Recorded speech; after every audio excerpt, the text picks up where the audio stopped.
वही वीडियो देखो जो आए बिना ब्रेक के। अभी डाउनलोड करें तक ऐप। नमस्कार, गुड मॉर्निंग। स्वागत है आपका हमारे मॉर्निंग प्राइम टाइम। आज सुबह में आपके साथ मैं हूं मीनाक्षी कटवाल और खबरों की शुरुआत में सबसे पहले आपको कश्मीर से हम खबर दिखाते हैं, जहां पर आतंकवादियों की हिमाकत जारी है। सोपोर में एक बार फिर आतंकवादियों ने सीआरपीएफ की पेट्रोलिंग पार्टी पर हमला किया है। इस आतंकवादी हमले में 2 जवान शहीद हो गए हैं। हमले में 2 स्थानीय नागरिकों की मौत की खबर भी आ रही है। लेकिन एक बार फिर ये आतंकवादी हमला, जहां पर निशाना बनाया गया है सीआरपीएफ को, पेट्रोलिंग पार्टी को निशाने पर लेते हुए आतंकवादियों ने इस हमले को अंजाम देने की कोशिश की। हालांकि इस हमले में 2 नागरिकों की भी मौत हुई है। सोपोर में इस आतंकी हमले में 2 जवान सेना के शहीद हुए हैं। दहशतगर्दों ने घात लगाकर यह हमला किया सीआरपीएफ की पेट्रोलिंग पार्टी पर।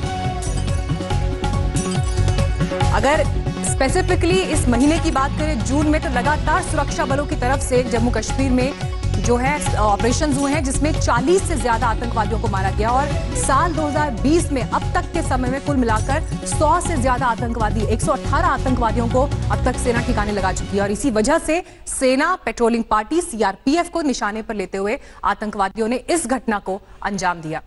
सुरक्षा बलों के जवानों ने आतंक के खिलाफ अभियान चलाया तो आतंकवादियों में खलबली मच गई है। जम्मू कश्मीर में बीते 48 घंटे में 4 आतंकवादी हमले हुए हैं। सबसे ताजा हमला हुआ है सोपोर में, जिसमें 2 जवान शहीद हुए तो 2 स्थानीय नागरिकों की मौत भी हुई, जिसकी जानकारी हम आपको दे ही रहे थे। लेकिन इससे पहले अनंतनाग के बिजबेहरा में आतंकी हमले में 1 जवान शहीद हो गया था, जिसके बाद सुरक्षा बलों ने कार्रवाई करते हुए 2 आतंकियों को मार गिराया था। इसके बाद अनंतनाग के ही कुलचौहर में सुरक्षा बलों ने 3 आतंकवादियों को ढेर किया था। बीते 48 घंटों की यह तस्वीर आप देख रहे हैं।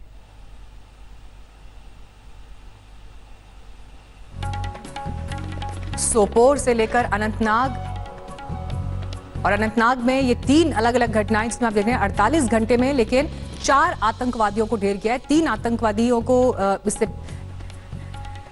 हमारे साथ और जानकारी के साथ इस वक्त अशरफ वानी मौजूद हैं इस पर और अपडेट देने के लिए। अशरफ, सोपोर की घटना हमने देखी, लेकिन स्पेसिफिकली सिर्फ सोपोर की बात यहां नहीं करनी होगी। जून महीने में 48 आतंकवादी अब तक मारे जा चुके हैं। साल 2020 में 118 आतंकवादियों को सुरक्षा बल ढेर कर चुके हैं। तो जो ये ऑपरेशन ऑल आउट चल रहा है, इसका असर कश्मीर के अलग अलग इलाकों में आतंकवादियों के इन अटैक्स पर दिखाई दे रहा है, जो वो सीआरपीएफ में को निशाना बना रहे हैं, सेना को निशाना बना रहे हैं।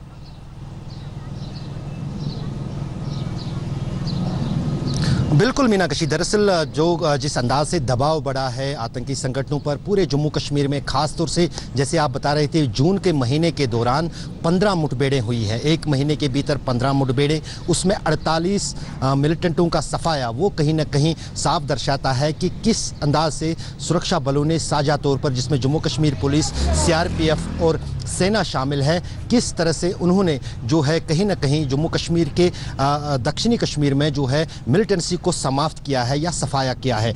अभी जब मैं आपसे बात कर रहा हूं, त्राल इलाका जो कि पुलवामा ज़िले में आता है, वहां पर भी कल रात से एक मुठभेड़ चल रही है, जिसमें जैश के 2 से 3 मिलिटेंट होने की खबर है। वहां पर अभी ये ऑपरेशन चल रहा है, लेकिन उस बीच कहीं ना कहीं जो बौखलाहट है मिलिटेंट ग्रुप्स में, उसका साफ निशाना जो है सोपोर में दिखा। वहां पर सीआरपीएफ के एक गश्ती दल पर, जो कि 179 बटालियन सीआरपीएफ की तैनाती हो रही थी, उसी बीच घात लगा पर उन पर हमला हुआ, जिसमें सीआरपीएफ के 2 जवान मारे गए, 2 आम नागरिकों की मौत हुई और पूरे उस इलाके की भी है सुरक्षा बलों ने अभी तक घेराबंदी की है और हमलावरों की तलाश जारी है। जी, और देखिए अशरफ, जब की जानकारी आप दे रहे हैं, कश्मीर में जिस तरह के हालात बने हुए हैं, लेकिन बॉर्डर और एलएसी का तनाव भी अपनी जगह पर है। शुक्रिया अशरफ आपका इस जानकारी के लिए। आर्मी चीफ ने हाल ही में दौरा किया था कश्मीर का, क्योंकि जिस तरह से ऑपरेशन ऑल आउट वहां पर चल रहा है, उन परिस्थितियों में क्या अभी वहां पर हालात हैं, उसकी जानकारी लेने को लेकर। लेकिन पाकिस्तान और चीन की जोड़ी क्या कर रही है बॉर्डर पर, आप ये भी देखिए। भारत के खिलाफ चीन ने अब आतंकवादियों से हाथ मिला लिया है। 15 जून को जो कुछ हुआ, उसके बाद जैसे जैसे डेवलपमेंट्स हुए हैं, ये खबर आज तक को मिली है, बड़ी जानकारी जो सूत्रों से मिल रही है कि पाकिस्तान ने लद्दाख के पास सेना की गतिविधि बढ़ा दी है। उत्तरी लद्दाख में 20,000 पाकिस्तानी सैनिकों की तैनाती हो गई और चीनी सेना की मदद के लिए पाकिस्तान की सेना ये तैयारी कर रही है। चीन की मदद के लिए पाकिस्तान बैट को तैयार कर रहा है और इसके साथ ही चीनी सेना अल बद्र के आतंकवादियों से बातचीत कर रही है। जम्मू कश्मीर में हिंसा को बढ़ाना चीन का मकसद बताया जा रहा है, ताकि भारत के लिए वहां पर परिस्थितियां खराब हो, डिस्टर्बेंस वहां पर ज्यादा हो। इस साजिश में चीन ने पाकिस्तान से अब हाथ मिला लिया है। पाकिस्तान की खुफिया एजेंसी आईएसआई और चीनी सेना मिलकर इस साजिश को बुन रहे हैं। सूत्रों से यह भी पता चला है कि 100 पाकिस्तानी आतंकवादी इस समय कश्मीर में मौजूद हैं और हर रोज होने वाले एनकाउंटर इस बात के सबूत हैं। जो आंकड़ा हम आपको दे रहे थे कि सिर्फ जून के महीने में 48 आतंकवादियों को ढेर किया है सेना ने अलग अलग हिस्सों में कश्मीर में, और 100 आतंकवादी वहां पर अभी भी एक्टिव हैं। पाकिस्तान ने अपनी सेना के 2 डिवीजन को गिलगिट बाल्टिस्तान इलाके में तैनात कर दिया है। और ज्यादा जानकारी के साथ कंवलजीत संधू इस वक्त हमारे साथ मौजूद है। कंवल, ये अपने आप में एक बहुत बड़ी जानकारी जो सोर्सेस से आज तक को मालूम चली है कि कैसे भारत के लिए परिस्थितियों को खराब करने के लिए चीन और पाकिस्तान एक साथ आ रहे हैं। इस पर और क्या डिटेल्स अभी हैं और किसी तरह के कोई ऑफिशियल रिएक्शंस भी क्या अभी आए हैं इस पर? हम अपने अलग अलग सूत्रों से बात करने की कोशिश लगातार कर रहे हैं, लेकिन सबसे बड़ी बात है कि पाकिस्तान ऑल वेदर फ्रेंड रहा है चीन का, और चाहे आतंकी समर्थन हो, चाहे मौलाना मसूद अजहर को लेकर हो, हमने देखा किस तरह से घनिष्ठता बार बार सामने आई है। लेकिन इस बार का जो प्लान है वो काफी बड़ा है, क्योंकि चीन ने अपने पैर पसारे हैं अगर हम LAC की बात करें, और दूसरी तरफ पाकिस्तान में भी जिस तरह से नॉर्दर्न लद्दाख में उनकी गतिविधि बढ़ी है, तो यानी एक साजिश के तहत 2 फ्रंट वॉर की तैयारी की जा रही है। यानी कौन पहले ब्लिंक करेगा उसके लिहाज से ये तैयारी की गई है। और सिर्फ ये ही नहीं है कि भारत और चीन के बीच में अगर कुछ होता है तो पाकिस्तान अपने इसका फायदा उठाने की कोशिश करेगा, अपनी तरफ से एक कन्फ्रंटेशन की कोशिश करेगा। लेकिन जो दूसरी बड़ी बात सामने आ रही है सूत्रों के हवाले से कि जितने आतंकी 5 अगस्त के बाद घुसपैठ करके आए हुए हैं वो चुपचाप बैठे हुए हैं, और उनको भी एक बड़ा संकेत यही है कि अगर कुछ होता है तो इंटरनल साबोटाज किया जाए। यानी 3 फ्रंट की जो बात आ रही है, एक तो पाकिस्तान और चीन की तरफ से, और एक जो अंदर आतंकी घुसे हुए हैं, इसकी जानकारी खुफिया तंत्रों को है, और इसी वजह से सिक्योरिटी फोर्सेस को चौकन्ना किया गया है। हमने देखा है चाहे CAPF को स्कूल्स में लगाया जा रहा है, LPG सिलेंडर की बात की जा रही है, तो हर मुमकिन तैयारी की जा रही है। आज भी करीरी के पास हमने देखा है, और ये बहुत अहम भी है इसलिए क्योंकि एक तरफ तो चाइना के साथ बातचीत हो रही है, चीन बातचीत की टेबल पर भी है भारत के साथ, बीती रात भी देर तक जो है सैन्य स्तर पर वार्ता हुई है, और दूसरी तरफ जो सोर्सेज से खबरें आ रही हैं वो ये चीन का असली चरित्र जाहिर करती हैं कि किस तरह से पाकिस्तान के साथ मिलकर वो साजिश की कोशिश कर रहा है। बढ़ते हैं आगे, रुक करते हैं अगली बड़ी खबर का। अनलॉक 2 की आज से शुरुआत हो चुकी है, जो कि 31 जुलाई तक देश में लागू रहेगा। कोरोना के बढ़ते मामलों के बीच जिंदगी को ट्रैक पर लाने की कोशिश की जा रही है। ऐसे में जुलाई के महीने में हिंदुस्तान में क्या रियायत दी जाने वाली है, इस पर भी आप नजर डाल लीजिए। स्कूल कॉलेजेस हालांकि बंद रहेंगे, जिम सिनेमा घर भी बंद रहेंगे, जबकि जिम की तरफ से जिम ट्रेनर्स जो है लगातार आपने देखा होगा सड़कों पर प्रदर्शन करते हुए दिखाई दिए थे कि अगर बाजार खुल सकते हैं, अनलॉक की शुरुआत हो रही है, तो ऐसे में हमें भी सेहत को ध्यान में रखते हुए सेंटर्स को खोलने की इजाजत दी जाए। लेकिन सरकार ने अभी इस पर फैसला यही लिया है कि बंद रहेगा, मेट्रो सेवा बंद रहेगी। कर्फ्यू में हालांकि अलग अलग राज्य, अलग अलग जिले अपने हिसाब से ढील दे रहे हैं। देश भर में आज से अनलॉक 2 की गाइडलाइंस लागू हो चुकी है। हालांकि बहुत ज्यादा परिवर्तन इसमें नहीं है, लेकिन थोड़ी बहुत रियायतें जरूर दी गई हैं। सबसे पहले रियायत जो है वो ये कि दुकानों में अब 5 से ज्यादा लोग एक समय पे मौजूद हो सकेंगे, लेकिन दुकान के एरिया पे ये चीज डिपेंड करती है। इसी के साथ साथ जो नाइट कर्फ्यू है, रात का जो कर्फ्यू है, उसमें थोड़ी सी ढील दी गई है, यानी कि अब कर्फ्यू रात 10 बजे से सुबह 5 बजे तक लागू रहेगा। लेकिन इसके साथ साथ नोएडा और गाजियाबाद की जो एडमिनिस्ट्रेशन है उन्होंने पहले ही कह रखा है कि उनके यहाँ जो कर्फ्यू है वो 8 बजे से रहेगा।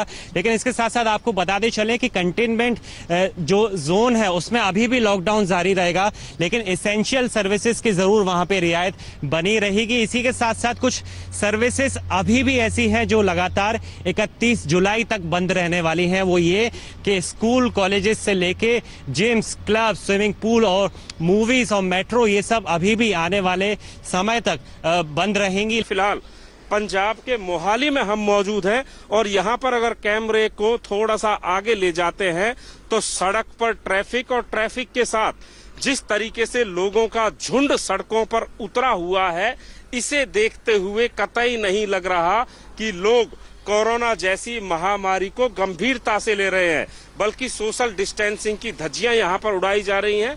लोगों को बिना मास्क के यहाँ पर देखा जा सकता है, और इसके अलावा जिस तरीके से ट्रैफिक सड़कों पर चल रहा है, लग नहीं रहा है कि देश में लॉकडाउन का जो कि अनलॉक की तरफ लगातार आगे बढ़ रहा है, किसी तरीके से पालना की जा रही है।